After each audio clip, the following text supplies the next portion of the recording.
Jason flew his small scout ship beyond the usual patrol lanes. The stars here were thin and quiet. The mission was simple. Check a weak distress signal coming from a broken human warship that should have been long gone. The signal was barely a whisper old tech pinging out like a ghost. Command said it was not a priority, but Jason knew the edge of space had hidden things. He liked to see them with his own eyes. The wreck drifted near a dead comet. Its hull was scarred, parts missing, and faint blue afterglow of ancient human energy pulsed in broken rhythms. Jason's ship moved close, and he opened a small airlock on the wreck with careful tools. Inside was silence and cold. Corridor lights flickered with failing power. He put on his suit, stepped in, and started searching.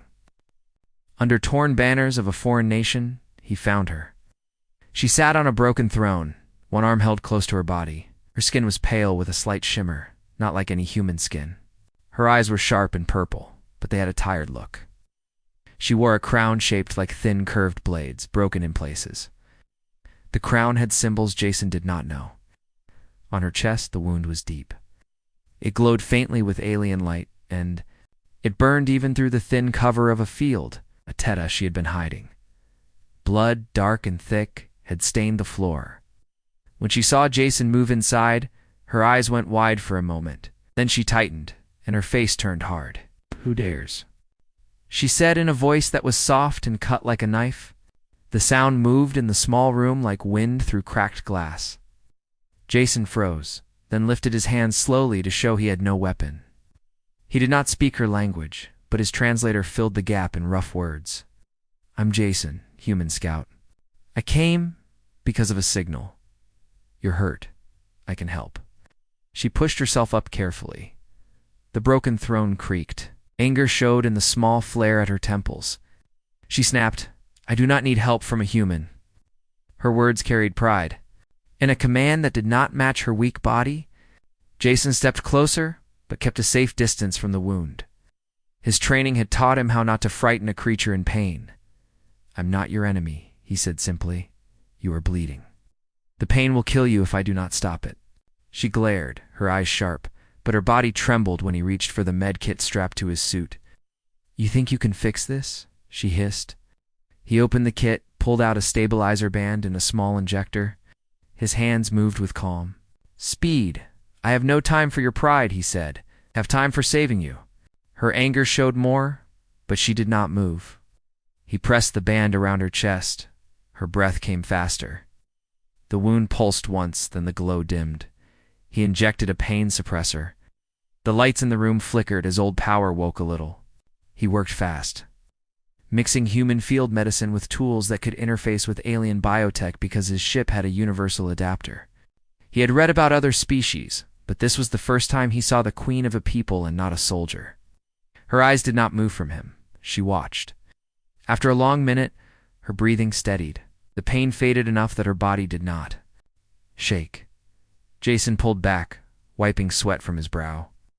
"You'll live," he said. "If you let me get you to a safe place, I can do more." She looked down at the band on her chest, then slowly up at him. Her voice was quiet and sharp.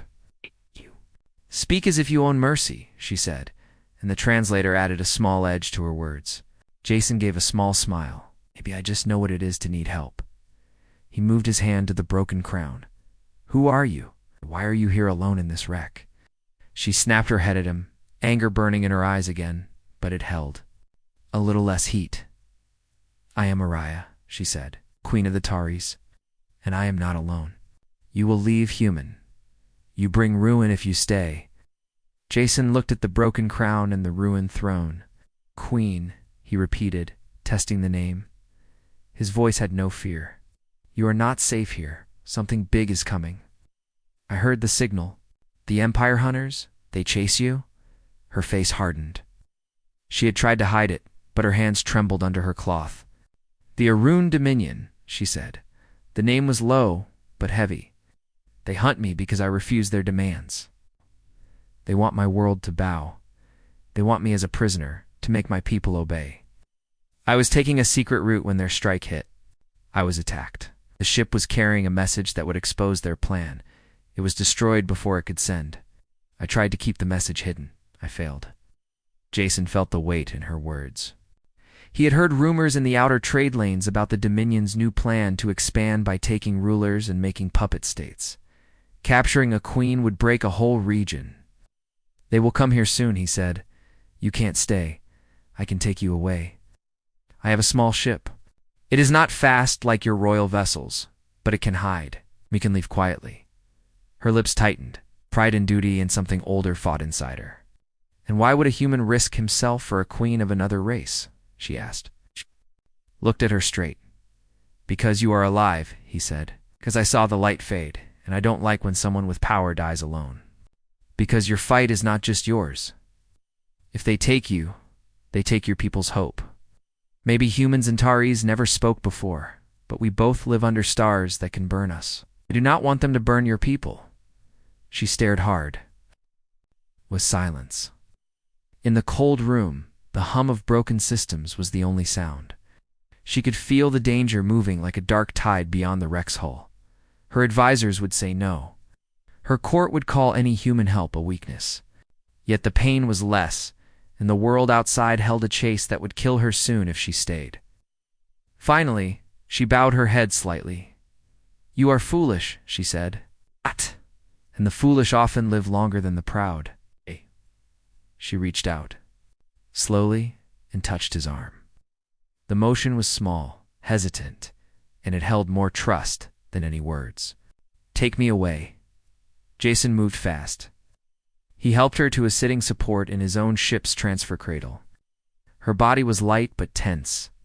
Her eyes watched every movement, measuring, judging. When they closed the last bulkhead, his ship powered. Up its hidden stealth drive. Small thrusters engaged. The wreck faded behind them. As they left, Jason tried to lighten the moment. "You looked angry back there," he said. "You looked cute when angry." Araya's eyes snapped open. Her cheeks, which were pale and shimmered slightly, flushed a sunken red. She turned her face away, but for a second her lips twitched. "Oh, stop, human," she said in a voice that tried to hide that she had felt something like warmth.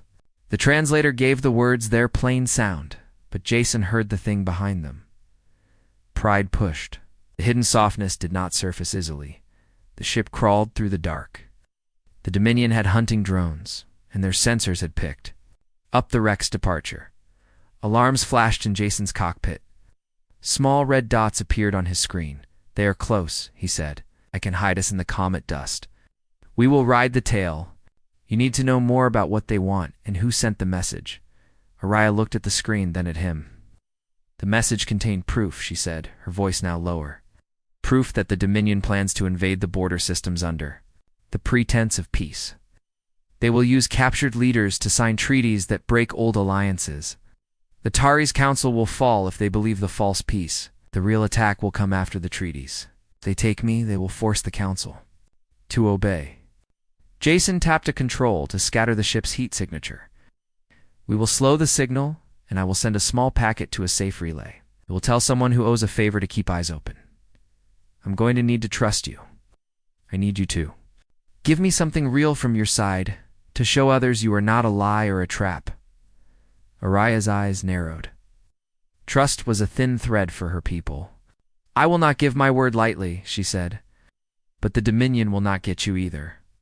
If they think you helped me, they will hunt your entire fleet. You are not safe either." "That is fine," Jason replied. "I have no big fleet. I have a rusty ship and a human stubbornness that won't quit. Just tell me what to say when others ask why I carry a queen in the hull." She took a breath. Then in a quiet tone that broke some of her royal distance, she said, "Tell them. The Taris queen had no place left to go. Tell them the Dominion is lying. Tell them that you saved me because the stars are full of danger and only fools leave the powerful alone to fall." Jason nodded. He started his message. The small packet slid through a hidden channel. It carried a simple note. "Queen Araya of Taris is alive. Dominion plans a false peace. Invasion to follow. Human scout Jason Vance is escorting her. Watch border system Deltanine. Reply if you can help." The packet had a tracker hidden inside, so if someone received it, Jason could hear back. The hunter drones closed. Their shapes looked like thin black knives on the screen. One launched. A net of interference and small missiles to test the escape. Jason felt the ship shake. He flipped a few switches. The old ship's systems were not made for heavy fire, but he knew how to use what he had. He fed power to the shields in short bursts, and the ship's hull took the hits like a tired warrior taking a blow and holding. Araya watched the attack. Her face did not show fear. Instead, her hands tightened on the seat. She spoke, and her words moved through the ship's internal link. "I have a command frequency," she said. "I can send a signal in their language. To their pilots, pretending to be my own captured fleet. I will feed them false coordinates. When they move to intercept what they..." Jason kept the damaged ship moving slow and quiet. Comet dust behind them made a good cover. Raya watched the dark space through the small viewport. Her wound was healing more, the band holding. The pain was still there, but the first shock was gone. She felt the pull of her duty like a weight in her chest, but the human sitting with her had already broken one rule. He had saved her when she did not ask. The small ship was not made for comfort. Pipes hummed. The engine room smelled like burnt metal and oil. Jason had set a field around Araya's part of the ship to help her rest. She had not wanted help with that either, but she had let him because she needed to survive. She kept her crown hidden under a cloth, and when the light hit it, broken blade edges flickered like quiet stars. "We need a safe place to hide long enough to plan," Jason said. His voice came from the cockpit through the small speaker. "I can try to patch your message again. The relay might let your people know you are alive. They might not believe the story without proof." Araya turned her head slowly. The small motion was a guard lowering just a little. "My people will not believe easily," she said. "They trust rules more than truth. Dominion's lie was simple. It was dressed in power and offered peace. Truth is messy and slow. They will ask why a queen runs with a human. They will ask what you want in return." Jason tipped his head. "Tell them I ask for nothing. Tell them you live because of a human stubbornness. If they ask why I help, say the stars are full of danger and someone had to stop one from falling alone." He paused. "We can build more proof. We can find the wreck that had the original message. Maybe salvage its memory core. If the Dominion hit it, someone else saw the pieces. We move smart, not loud." Araya's eyes narrowed. The old lessons of politics and betrayal crawled up like cold fingers. "You say smart human," she said. "Your kind has a way of changing meanings. I have seen humans in the border fights. Some are loud and proud. Others are quiet poison. Why should I trust your plan over the shard of a broken promise from my counsel?" Jason did not flinch. He leaned forward, resting his elbows on the small console. "Because I am not asking you to give up your crown. I am asking you to let me help you keep it." He looked at her, his simple blue eyes steady. "I do not want your planet. I do not want your wealth. I want something quiet to stop a bad thing before it spreads. I can see what happens when someone powerful falls alone. I have seen worlds burn because no one stepped in early." Raya's face stayed hard, but her breath slowed. She remembered the first time she saw a world fall when a minor lord betrayed another. It had started small, a misread signal, a delay in help. She had sworn never to let that happen to her people again. Now she was the one hiding, and help came from a human. The hunter drones were still searching. They kept rerouting small false signals. The Dominion's sensors were good, but they were also confident. Their pilots believed the queen was already in their net. Jason used that overconfidence. He sent out small ghost pulses that looked like escape routes, then closed them so fast the drones chased nothing. Araya watched him work. She saw the careful timing, the quiet strength, as she had seen. Battle plans delivered in ornate scrolls, full of long speeches. This was simple. It's worked. During a quiet stretch, Araya spoke again. "Why do humans keep old things?" she asked. "Your ship is broken and old. You fly it like it is strong. Keep wrecks that others throw away. You call them memories. Or lessons, but they are just junk." Jason almost laughed. The sound was low and soft. "We keep junk because sometimes junk hides a secret. Sometimes junk has a story. The old parts help us fix new problems. They show where we failed. I kept this ship because it has a heart. It is rusty, yes, but it is human. It still moves. And when something like you needs help, it is the kind of ship that will take the risk. Raya looked down. Corners of her mouth, so used to being sharp, relaxed, just a little, not answer. She had never heard a leader speak like that before. Quiet, not asking for praise, not hiding behind power. Her own people spoke in titles and threats. Jason spoke in small truths. The hunt grew closer. A small crew from the Dominion sent a scout. Group small enough to sneak near the hidden relay Jason had used. He sent a probe to the relay station, and it pinged back a weak glance.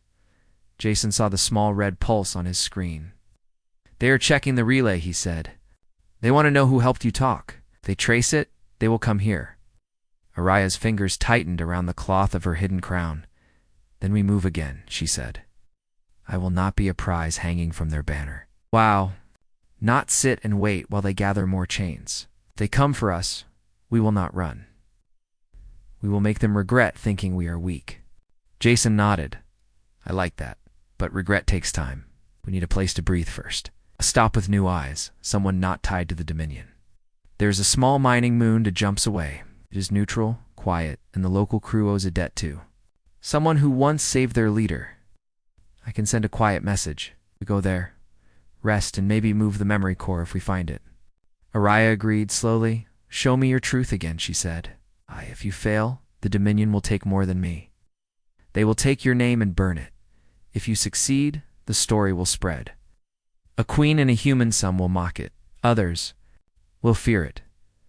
I do not care for mockery. I care that my people survive." Jason worked the ship's small manual controls. The route to the mining moon had a narrow, safe path. The Dominion's drones had pattern in their search. He used that pattern, timing their movement so that the ship slipped between their sweeps.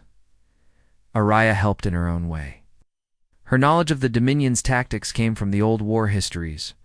She gave quiet advice about where they would expect silence and where they would look for sound. Together, their minds made a small map that neither alone could have built. During the trip, the hunt group tried one last move. A fast drone came from the side, hiding in a thin band of radiation. It tried to latch onto the ship with a magnetic snare, hoping to slow them and call the larger fleet. Jason saw the spike on his sensor. "Hold tight," he said.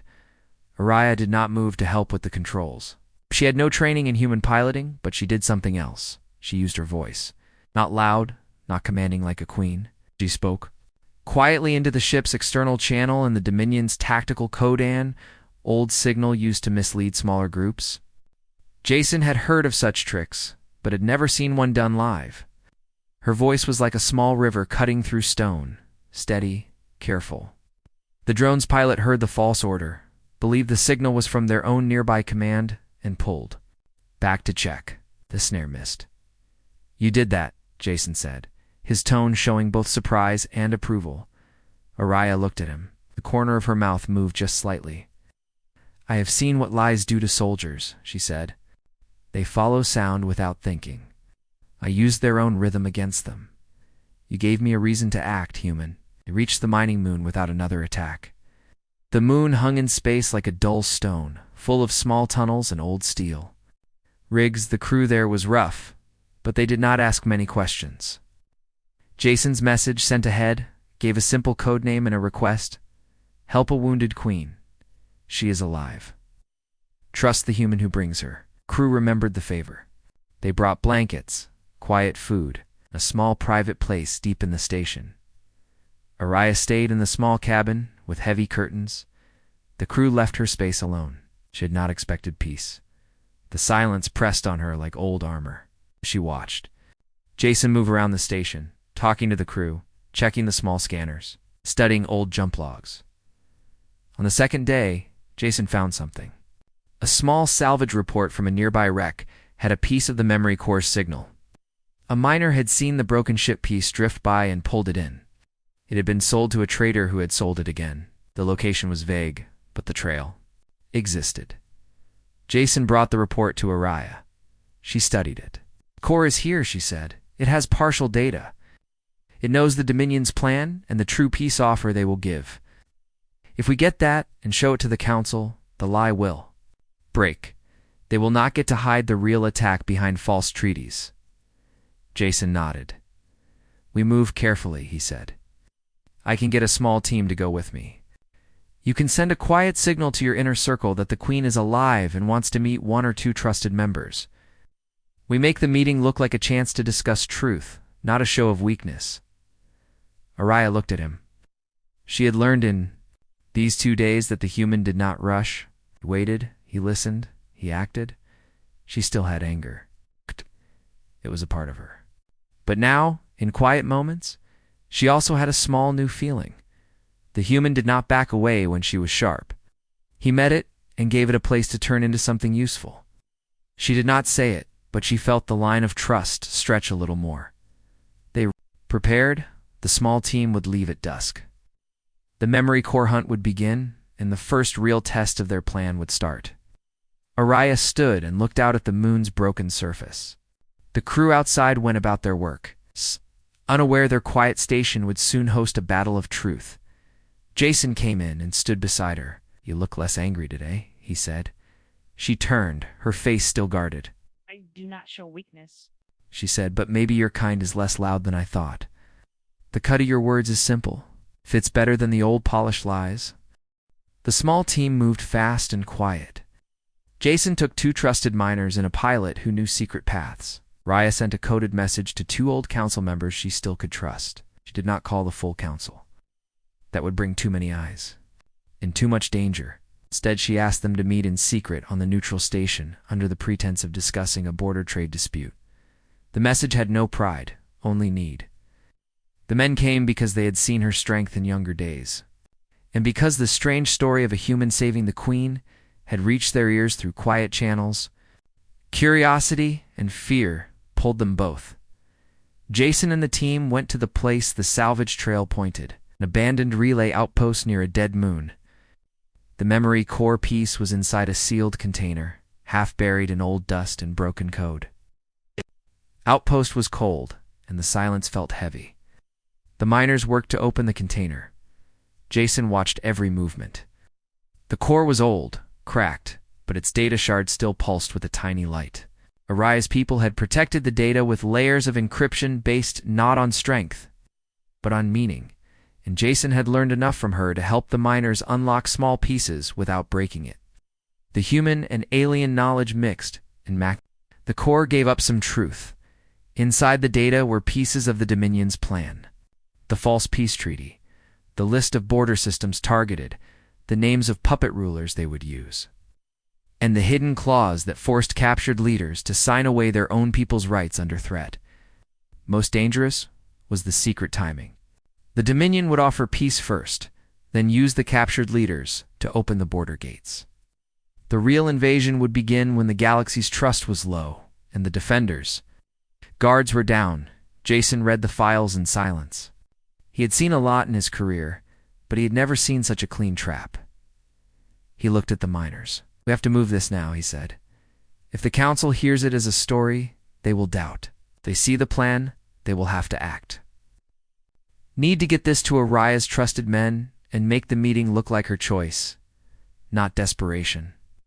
Araya stood in a hidden room on the mining moon. Her 2 council members arrived separately. The place smelled of old metal and fried food. They looked at her quietly, the weight of years in their eyes. She had no crown showing. She wore a plain cloak.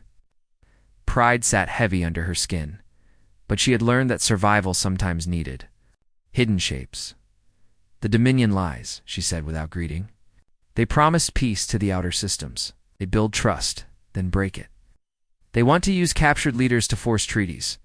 When the treaties are signed, their real army will move. Their plan includes making the Tari's council look weak.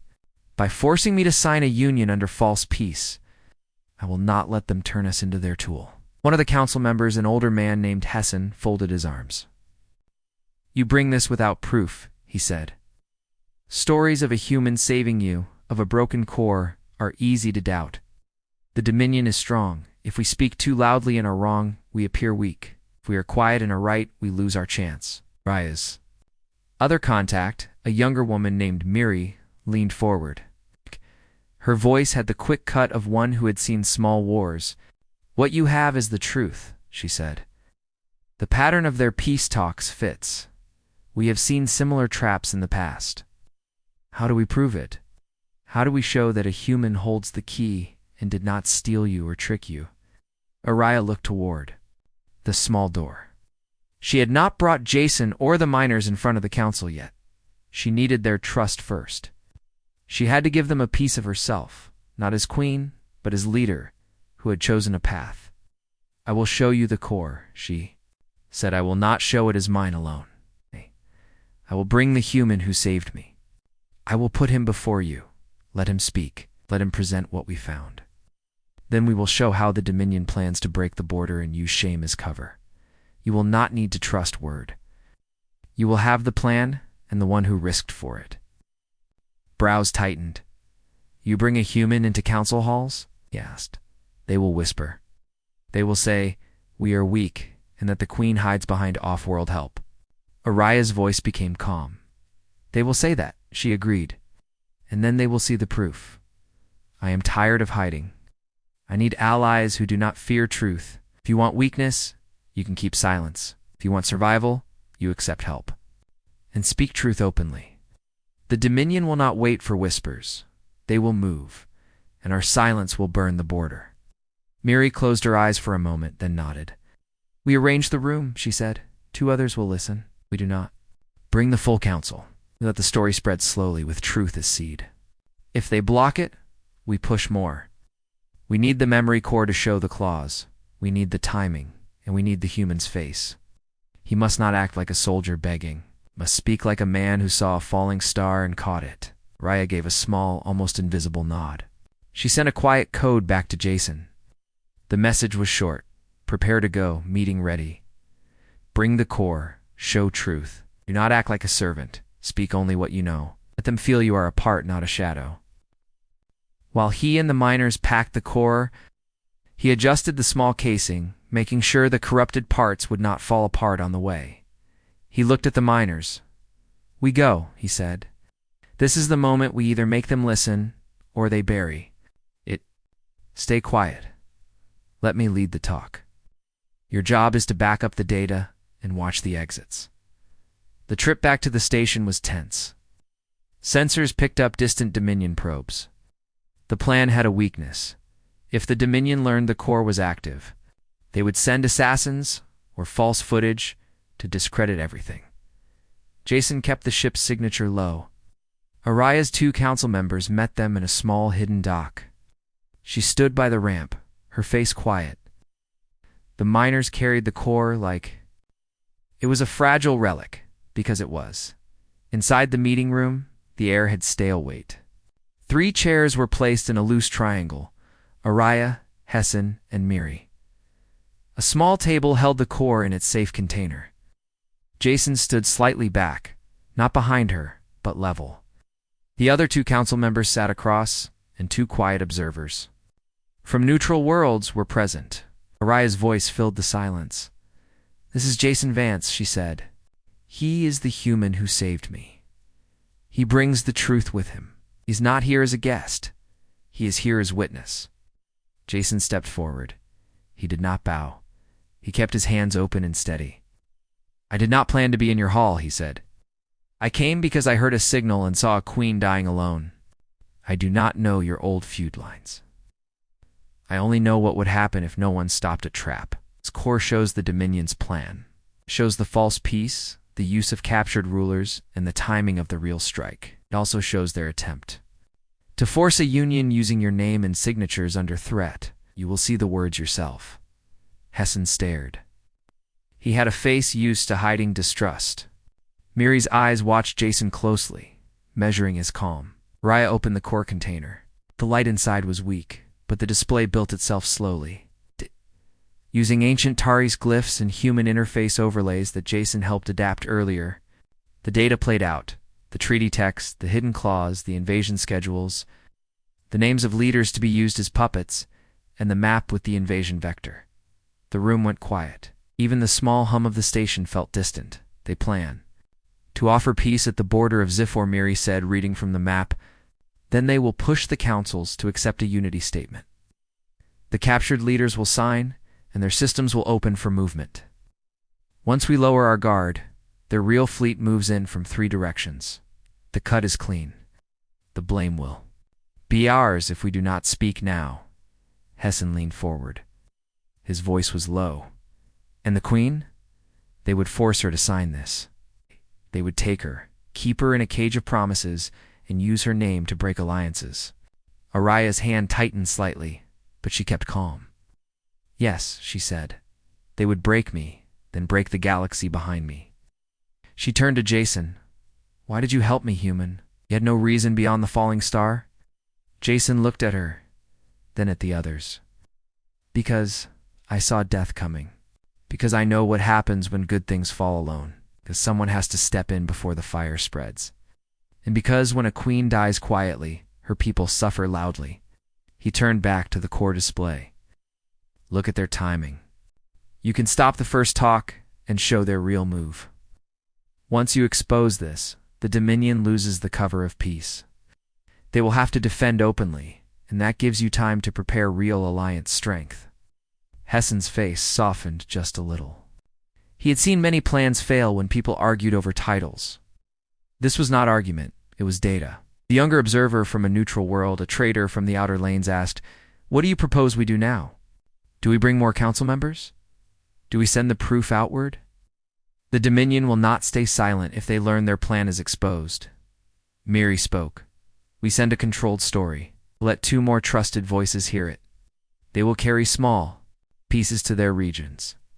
We do not shout to the whole galaxy yet. We hold the truth like a blade under cloth. Then we strike when the Dominion moves first. We also show the Queen's survival and the humans' help as a new symbol. The Dominion expects weakness from secret help. They will not expect truth used boldly. Araya looked at Hessen. He met her eyes. He saw the tired Queen and the quiet human. He also saw the risk. If the Dominion reacted and framed the human as a liar or a thief, their plan could collapse. But he also saw the Dominion did not wait long. Their scouts had felt the shift in the quiet space around the mining moon. The messages spread like slow fire through chosen ears. 2 more council voices spoke the truth in private, and the border lords began to move ships to watch the real invasion points. The Dominion saw those movements and called it fear. They sent a message to the Tari's council, offering a summit under a white flag peace talk, they said, to clear the air. Their real goal was simple: capture Araya in public, force her to sign the false union, and break the growing resistance. If they took her in front of her own people, they could use her name to push the treaty and cut off the rising alarm before it became full warning. Araya received the invitation in the middle of the night. The small room she slept in was dark, but her mind was brighter with worry than any light. Jason stood nearby, watching her study the message. The Dominion's seal was clean, their words. Polite, the summit would be held on a neutral platform near a small star cluster, visible to many, but controlled by the Dominion's monitors. It was a trap, dressed like respect. They want me alone, Araya said. They want the stage. If I go, I give them a chance to turn the moment. If I refuse, they will claim I hide, and that weakens the spread of truth. They will push hard. On the council, saying I fear peace because I am guilty. Jason leaned over the table. His face stayed calm, but his mind ran the numbers. They want you in a place they can control. They want the appearance of you choosing. We can give them that in our terms. He tapped the screen. We let them think you were going. We bring a small escort that looks like protection, not threat. We set the summit to be visible, but we control the flow. Your council will watch. Their plan will play into our trap. Raya's eyes narrowed. Pride warred with need. They will use the summit to take me and force the treaty. The council will see me there and think I made a mistake. If I bring humans openly, some will claim I betray the throne. If I go alone, they will call me weak. The choice breaks old rules. Jason lifted his hand. Then break them, he said. You have already moved past them by trusting me. Now you choose how to end this. You can stand in the center and let them put you in their cage, or you can walk into the open with your own plan. You decide. I will stand with you either way. Araya turned away for a moment, breathing slow. She thought of the old histories, the way rulers had given up too much because they were afraid to look like rebels. She thought of the small truth growing among those who had seen the core and the human standing by her.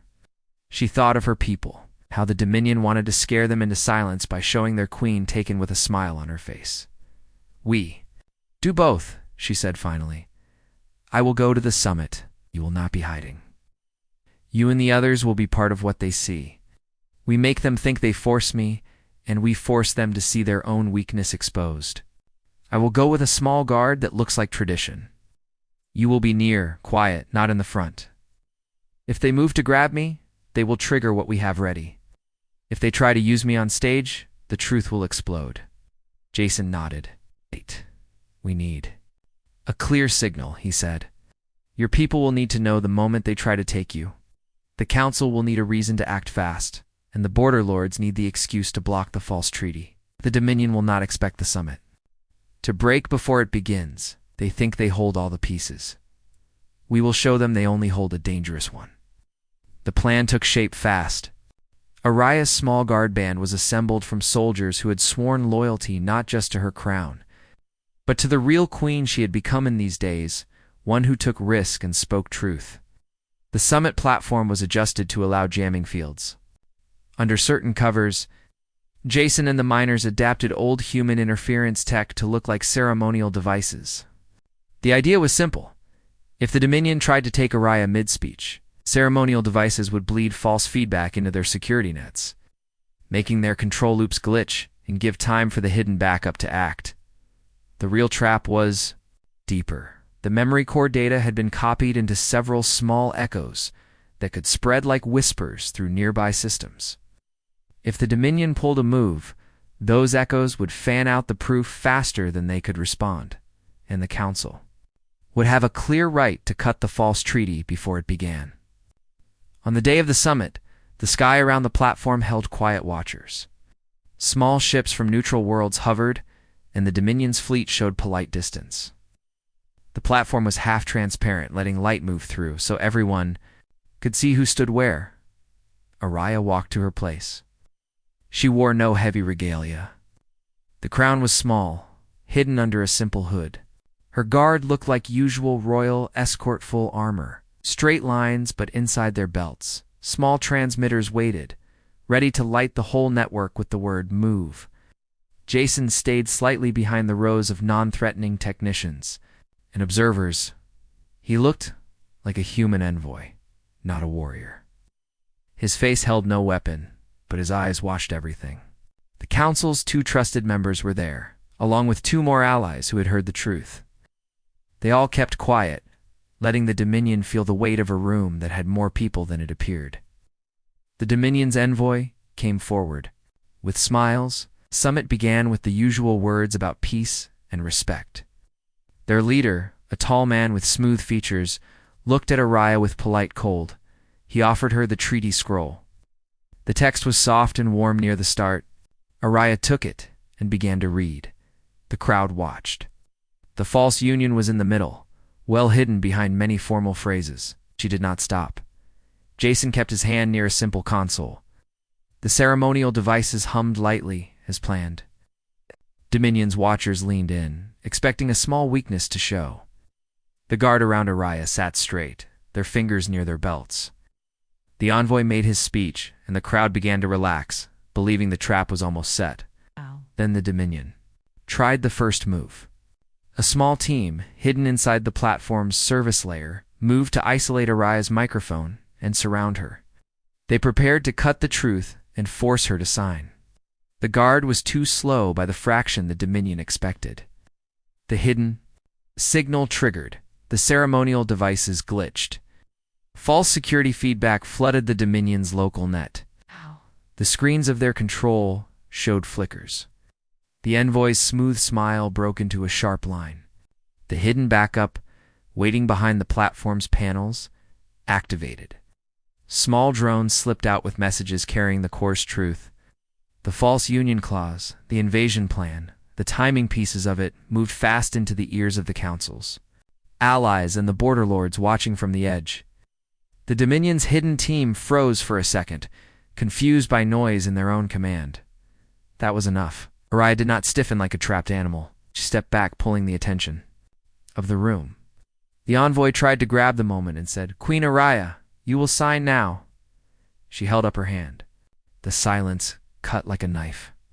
"I will not sign while you hide your trap behind peace," she said, loud enough for many to hear. The false Union clause played on the main display, fed there by the echoing copies of the core. The crowd saw the hidden part. The envoy's words fell flat. The small watchers gasped. The council members whispered. The border lords outside received the sudden flood of proof and began to move their ships to surround the platform. The Dominion reacted. They tried to claim the display was fake, that the human had hacked the system. Jason stepped forward.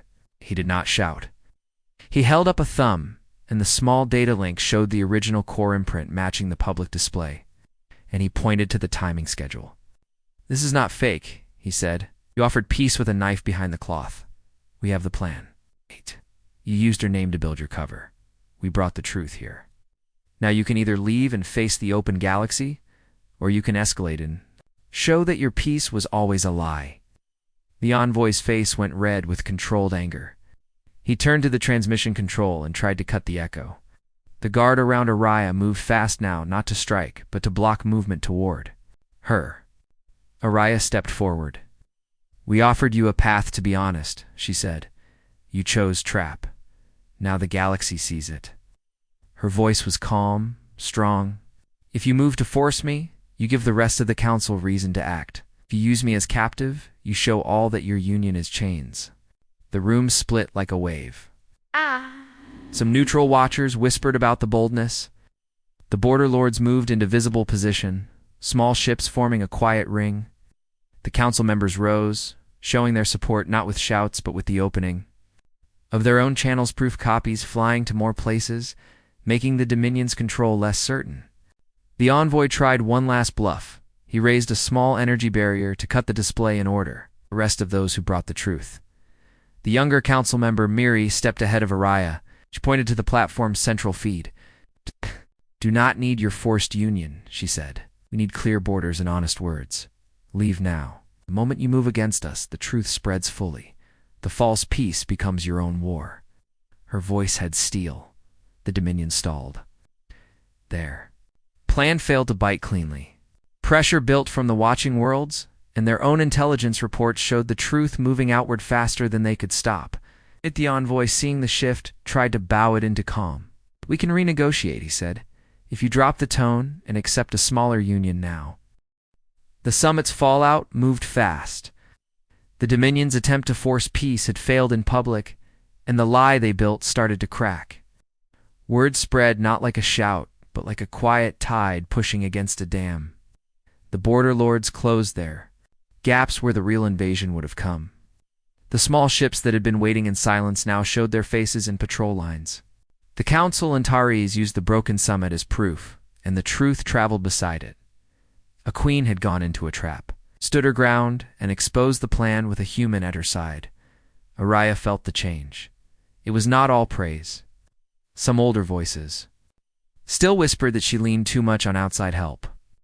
Others of her people stared and wondered what it meant that the human pilot stood near her in the open without hiding. But most of the new voices spoke of survival. The ones who had seen the false union clause and the invasion maps understood the new shape of power. They needed to know who kept the queen alive and who helped break the trap. Jason moved with quiet purpose. He was no longer only a scout.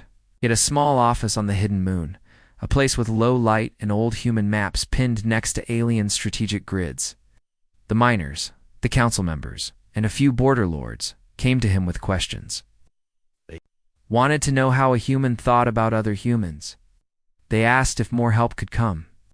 Jason gave them answers that were honest and simple.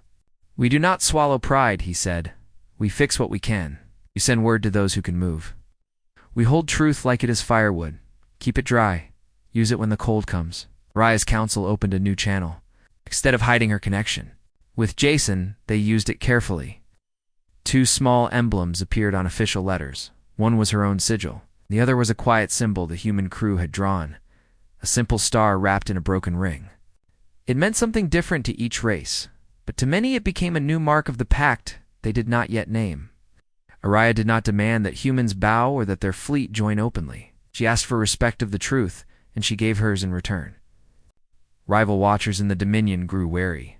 Their leader, The envoy from the summit had to answer uncomfortable questions. His masters wanted to push again, to gather a new front, but the evidence kept moving faster. Their propaganda machines tried to spin the summit as a false exposure set by a rebel queen and a manipulative human.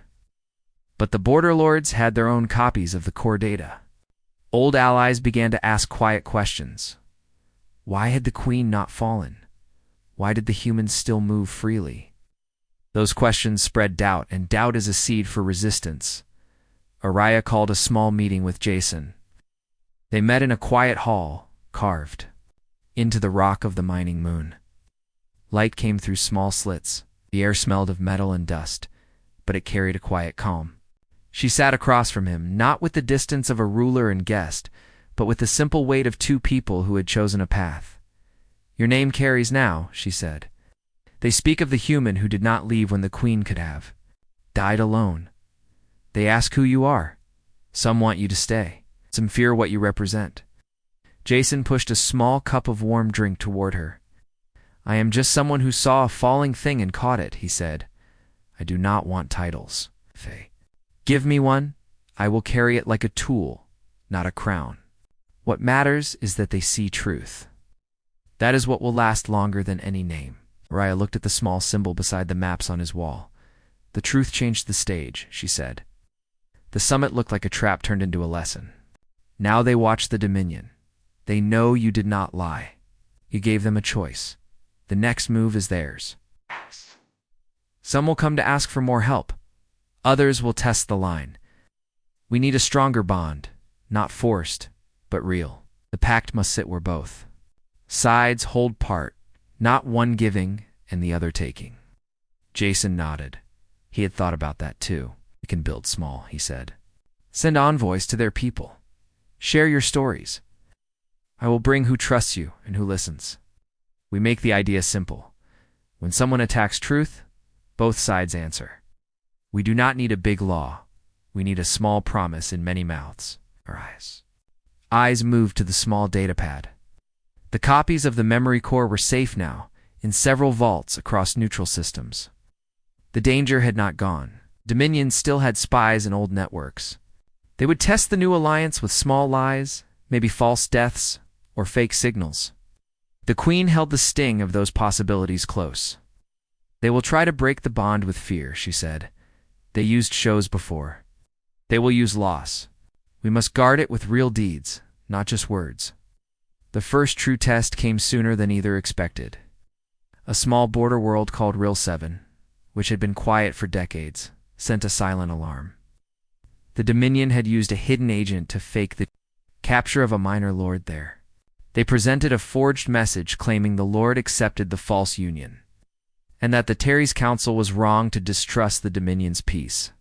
The message was made to look real, and it carried small false data that matched older treaty formats. Some smaller systems began to hesitate again.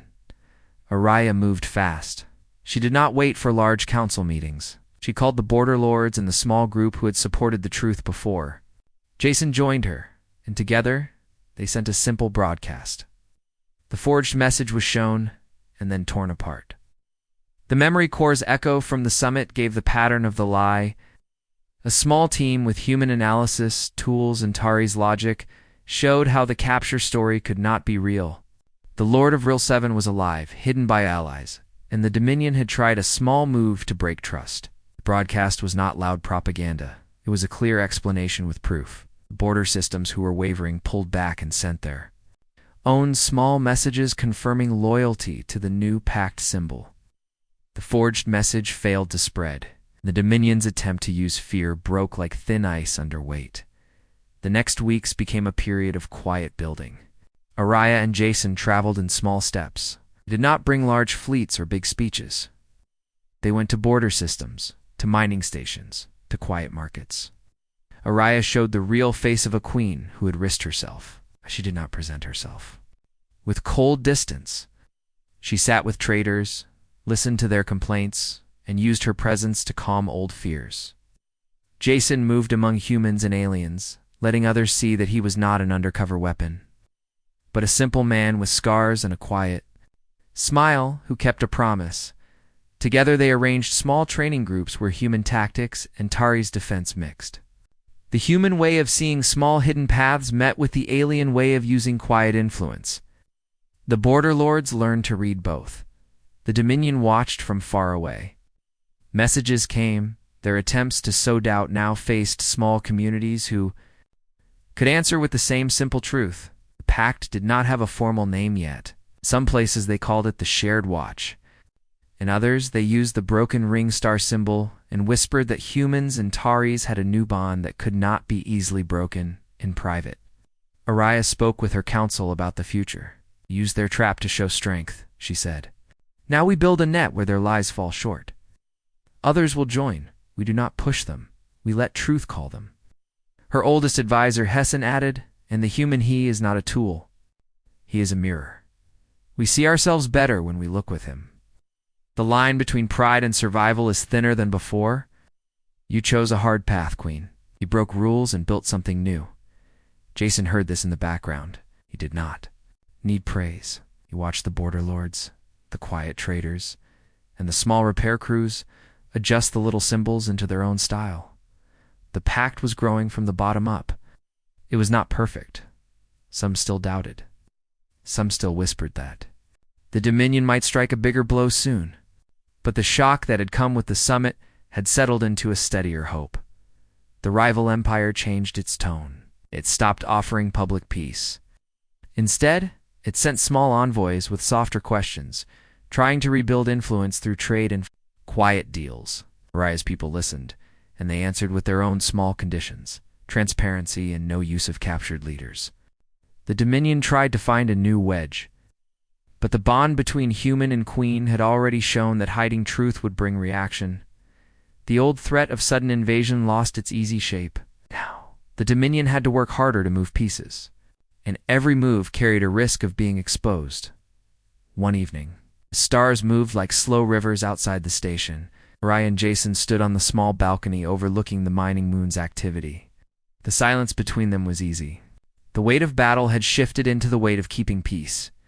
Do you think they will come back with bigger lies? Araya asked. Jason looked out. They always come back, he said.